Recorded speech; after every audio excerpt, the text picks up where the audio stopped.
Praise the Lord. கர்த்தருடைய நாமம் மகிமைப்படுவதாக. இந்த தியானிக்கும் தியானமே என்ற ஒளிபரப்பின் மூலியமாக உங்களோடு நான் பேசுகிறதில் நான் மிகவும் மகிழ்ச்சி அடைகிறேன்.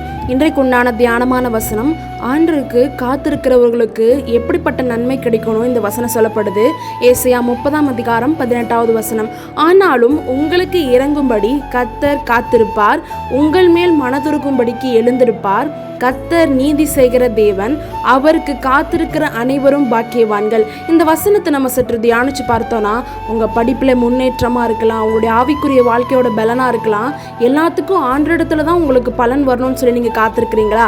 அப்படிப்பட்டவங்களுக்கு ஆண்டவர் இறங்கி உங்களுக்காக ஆண்டவர் காத்திருக்கிறாரு. அது மாத்திரம் இல்லாமல் உங்கள் மேலே மனதுருகி அவர் உங்களுக்கு நீதி செய்கிற தேவனாக இருக்காரு. காத்திருக்கிற அனைவரும் பாக்கியவான்கள் சொல்லப்படுது. நீங்களும் கர்த்தருக்காக காத்திருக்க ஆரம்பிங்க. கர்த்தர் உங்களை ஆசீர்வதிப்பாராக. God bless you all.